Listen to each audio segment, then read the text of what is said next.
Hey, my name's Jesus, owner here of Jay's Mobile Detailing. We service the Auburn, Roseville, Rockland, and Granite Bay area. And now, what we're gonna be talking about today, Jesus? Today we're gonna be talking about my setup, you know, what's in it, you know, the cost of things and everything like that. Give you guys a little bit of tips too, as well as what to spend your money on, what not to spend your money on, and just kind of things that I, over the last couple of years, thought that was worth investing more in and other things not. Now, first question is this your first setup?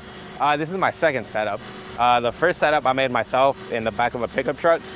So that was kind of DIY, you know.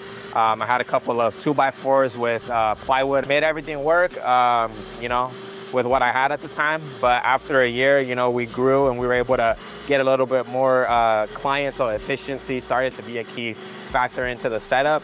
So then we went ahead and got this done. And so this has been the current thing for about 2 years now. My last setup, I had things kind of, you know, packed into a spot where when I got to a certain location, I had to pull everything out to have all my things ready to go. And that just took up time. You know, it was probably 10 to 15 minutes of setup and then cleanup and stuff like that. So once we started to get a little bit more clients and schedule started to get a little bit more busy, those 20 to 30 minutes started to add up. And so we needed to be a little bit more efficient just on that end as well. So believe it or not, I almost went and bought a Mercedes Sprinter right off the rip. But then I thought about it financially and looking at the numbers and all that, and it just didn't really make sense to do all that. Even though as nice as it would sound to have that setup. So then I started thinking maybe a Ford Transit, something like that. But then I started looking at size and all that, and that was a big key in what I was already trying to get rid of, is having everything available and just being able to have stuff organized and being able to reach it at a good pace. So with the Ford Transit, that was just a little bit too small as well too compact and just not my style. So I got a Chevy Express 3500 extended cab. So it's not even the normal cab, it's actually extended. So I have a lot more space in there than the normal one would too. And this was actually a family friend that had this available.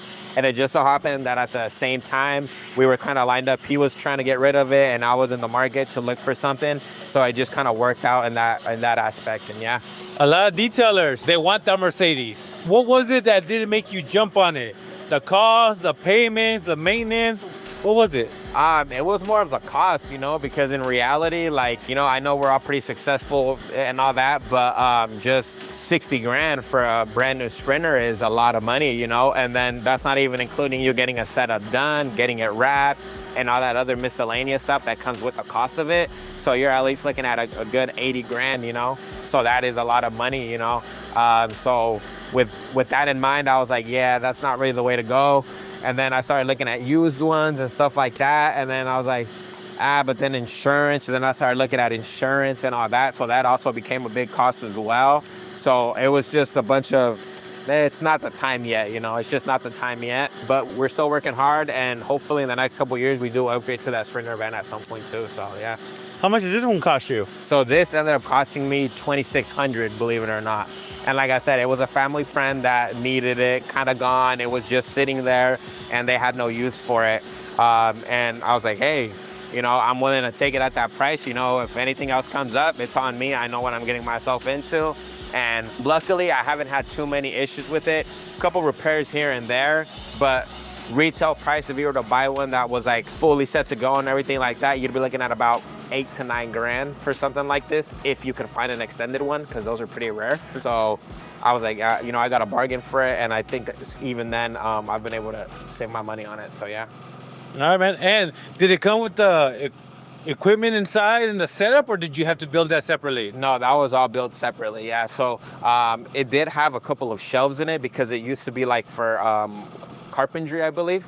So I had a couple of shelves, which I actually did end up reusing one of the shelves in there, but everything else basically got ripped out and redone over at First Choice, yeah. First Choice in Los Angeles, yeah. And they were very easy to work with, and by far the most affordable as well too. I kind of bought the van and I wanted to get it set up like right away. On my way to LA, I'm calling them Saturday morning, asking them, hey, I want to get a setup done. Can you guys get me in? And they were the only company that was willing to bring it by. If you leave it for a week or two, we'll have it ready for you, you know, last minute. You know, I tried other places and they were like, well, you need an appointment, you need to let us know, and it's gonna cost a lot more. And First Choice was the best choice for me. And yeah, they took care of everything and let me know what I needed and stuff like that. And it was pretty flexible and easy to get the quote and also show what I was paying for. All right, Jesus. And you think you could break down the setup for us? Start from left to right? What do you got going on over there? Yeah, so first of all, we got the diamond plate doors. So this was kind of like a thing that I saw many detailers have, and then as well as the racks for all the chemicals. And as you can see, First Choice Auto, they were the ones that built it. And then this funny thing, this is my first original logo that I made myself. So I got this done before I made that before I had somebody professionally do mine, but yeah. And then right here we have our, I believe this is 50-foot hose reel for vacuum, which when I first got the setup, I was using it a lot. But then I kind of just stopped using it because I noticed that the suction isn't as well. And so I haven't used it in a while. I'm thinking of maybe taking it out, but we'll see. Maybe I'll get a bigger vacuum for it, but not at the moment. And then Honda pressure washer. This is the GX200. So I used to have one, it's just an older one. And man, that thing, we ran it for, 7-8 years with no issues. So that was also supplied by my dad. So like I said, shout out my dad. He helped me out a lot with my supplies and stuff like that. So he let me use that while I was doing, the setup in my truck. And once we got the new setup, I wanted to put that other one in here, but it was just old and beat up already. And I was just like, everything's gonna look new and shiny. I'd rather just get another one, and I have that other one as backup, but yeah, I've never had to use it because this hasn't gone out at all, no issues at all. It's attached with the AR pump, the best pump that there is to attach with that, so and then we have our little soap holder here. That just kind of goes there to hold on to the soap while we're riding so it doesn't go everywhere or anything like that. Then we have a 50-foot air compression hose reel. This is pretty new actually, because I used to have one of those like Home Depot ones, and those were just a pain. And the biggest thing with that is when it went out, you can't replace the hose inside. You have to get a whole new unit. And so I was like, yeah, I didn't like that. I like to be able to replace things or fix them. I like to reuse things. If the whole thing is still working, why can't I replace the hose, So this makes it to where you could do that. If the hose was to get like a crack in it or anything like that, you could always just replace the hose and the reel will still work. And then we have a 100-foot hose reel right here for water. This one is specifically for water. I used to use the ones off of Amazon that were not for water, they were for air, and I didn't realize that. But then again, they would break every year or so. So I've gone through like 3 of those. So I finally went and got an actual water one that has the water connections and everything like that. Shout out to Ivan's Auto Detail. They hooked me up with this. A little bit more expensive, but well worth it because you're not gonna have to replace it as much and all that with the other one. And then like I said, here's my Champion. This is electric start, so no need to be pulling or any of that stuff. It's just electric. Only thing with that, like I said, is I had issues with the battery, so that's the only fault that I've had with this. But so far it's been running good again for a couple months, so we're just gonna see how that goes, and if another issue pops up, we may have to go back to the old one, so yeah. And then keeping it on with the diamond plate, we still have more racks here for like more of the special chemicals that we don't use on a regular basis, like spray waxes and paint sealers and tar remover and sap. This is my go-to for any of you guys that need chemicals or anything like that when you're working with sap or tar. This stuff is magic. And a tip, you could even use it for scuff paint as well too. It'll just pull it right off without having you to actually buff it out and stuff. This is my first go-to when there's any like that stuff. Now, if this doesn't work, then I have to buff it out. But this usually takes care of it if it's not that bad and just laying on the surface. And then a mixture of all our brushes here that we use, going from softest to really stiff. And then our tire shine add-ons. So I have 2 brushes because one is for big wheels and one is for tiny wheels, as you can see. And then these are just other brushes that we have, miscellaneous, and then dog hair remover as well. This is very key. For all my detailers out there, you need one of these because for the longest time I didn't have one. because I thought, oh, I don't need one. And then I tried it out, and yeah, that haven't gone back since. So, and especially like if you have cars, like newer cars like Porsches and Mercedes and stuff like that, you guys know how the lint just sticks to those vehicles because of the carpets. This, you go bam, and it's gone. Just follow it up with the vacuum and it'll take care of it. And yeah. So we like to stay pretty organized here. You know, this is how it looks like on a regular basis. With the minus of this plastic bag because I'm missing my bag that I use. So these are cleaned rags that we reuse for interiors and exterior stuff like the wheel wells and stuff like that. These are clean so they get a second rundown. And then right here we have, I believe it's my Magati extractor heat extraction. This I bought along with the setup. When I got the setup, I bought this from, I forgot his detailer's name, but one of the detailers hooked me up with it here in the Yuba area city. I forgot your name, bro, but he hooked me up with this and it was a pretty good deal. And then I have my vacuum here. This is the vacuum that we use now because I used to carry one of the smaller ones and it was fine, but it's just the suction. I was noticing suction was a big issue for me. So let me know, guys, is that an issue that you guys have sometimes too with the suction, or do you guys just not care? To me, I could notice it, especially on the big hose. But then again, they were recommending this big vacuum that I just didn't want to buy, and it's expensive too, and I just, no. And then right here we have my mighty Home Depot bucket. This is my trash can. As you can see, we had a lot of trash today, so it gets dumped every day. That way we're ready to go for the next day.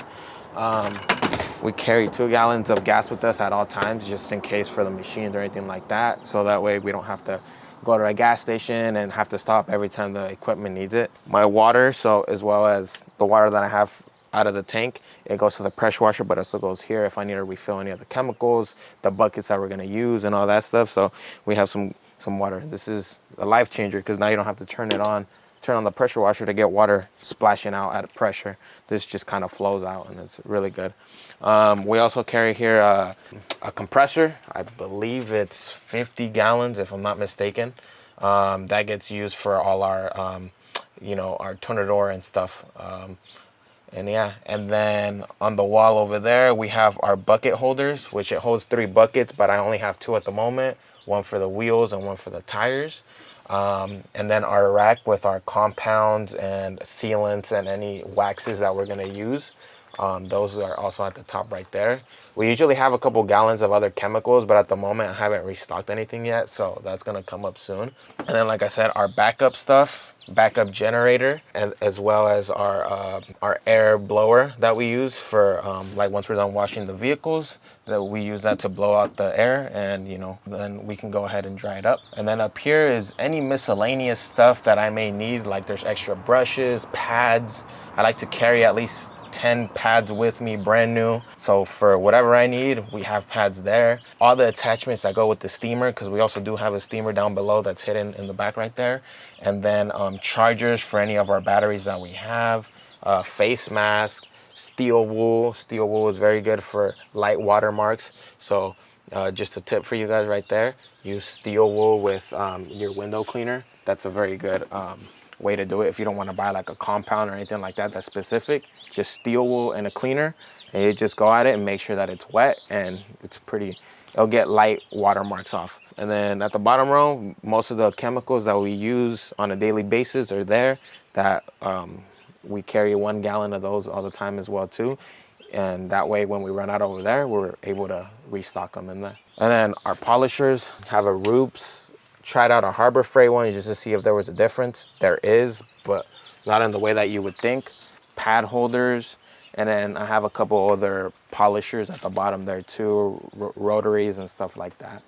But yeah, that's pretty much my whole breakdown of the setup, as well as, well, the wrap. My van has a wrap on it as well. Pretty good for advertisement.